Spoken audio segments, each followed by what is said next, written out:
साहेब संपूर्ण मुंबईतून या सोहळ्याला सगळी मंडळी आलेली आहे. आज सकाळी पालघरहून काही मंडळी मला आलेली भेटली. विरार पालघर इथून आलेली सगळी मंडळी आज काय वाटतं मुंबईमध्ये उभं राहण्यासाठी पहिल्याच्या कुठलाही माणूस नवीन येतो तो फुटपाथवर उभा राहतो. साहेब आज आम्ही सामाजिक शक्तीचा कार्यक्रम होता, परंतु तरी सुद्धा ते म्हणाले सकाळपासून संवाद सुरू होता.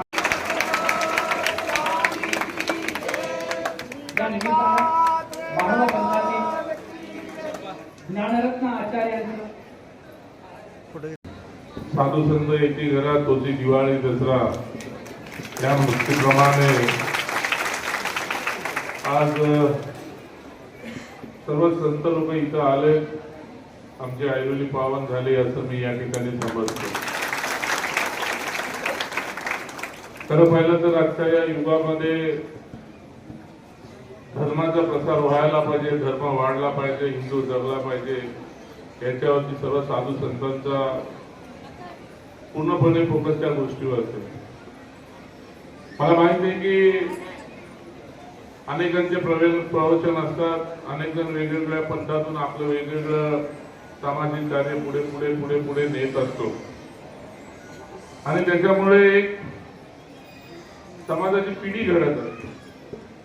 आजच्या या मोबाईलच्या युगामध्ये कधी रात्री युट्यूबला चांगले चांगले प्रवचन पण असतात, ते बघण्यासारखे असतात, पण आपण पण इथे पाहतो, पण युवा पिढीकडे त्या गोष्टीवरती युट्यूबवरती दुसरीकडे जास्त लागतात. पण आज तुम्ही हे संस्कार घडवते, तो संस्कार आज जो कुठे दाबत चाललेला आहे तो कुठेतरी बाहेर यायला पाहिजे आणि बाहेर येऊन समाजामध्ये रुजला पाहिजे. सामाजिक कार्य तुम्ही लोक सर्व हातामध्ये घेऊन करत आहात, हे फार मोठं कार्य आहे. मला वाटतं मी राजकारण करतो, समाजकारण करतो, पण त्याच्याबरोबर मी जास्त धार्मिक आहे. मला जास्त या ऐरोलीमध्ये आचार्यजी जेवढी मंदिर आहेत त्याच्यामध्ये 90% मंदिर विजय चौगुलेने आपला हातभार लावून आता 1 तारखेला रामाच्या प्रतिकृती आम्ही सेक्टर 15ला तयार करतोय. त्याचं पण मागे गणपतीच्या दिवशी त्या ठिकाणी गणेशाचं मंदिर हे मोठ्या प्रमाणात उभं राहणार आहे. पण आज बरं वाटलं की तुम्ही सर हे सर्व धर्म टिकवतात, धर्म पुढे नेतात, आपली पंथांना पुढे घेऊन जातात. हे असंच थोर काम तुमच्या हातून घडावं. मला विजय चौगुले जोपर्यंत जिवंत आहे तोपर्यंत तुमच्या पंथाला कुठल्याही गोष्टीची जागा असेल, काही असेल, त्याच्यासाठी कुठं कमी पडणार नाही, त्याची काळजी स्वतः विजय चौगुले पूर्णपणे माझी फॅमिली घेईल असंही मी या ठिकाणी आवर्जून सांगतो.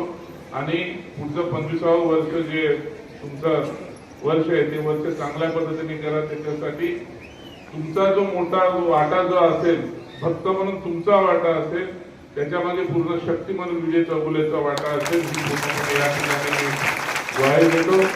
परत तुमचा सर्वांचा आशीर्वाद घ्यायला भेटला, तुमचा सर्वांचा आशीर्वाद मला या स्वातंत्र्य दिनाच्या दिवशी भेटला. प्रयागराजचं आता कुंभमेळा पण चालू आहे. सर्व चांगल्या घडीमध्ये तुम्ही सर्वजण या ठिकाणी मला आशीर्वाद दिलात, मला बोलवलं, त्याबद्दल मी ब्रह्मविद्या सेवा मंडळ मुंबई यांचं मी आभार मानतो. आणि असंच काम करत राहणे आमच्या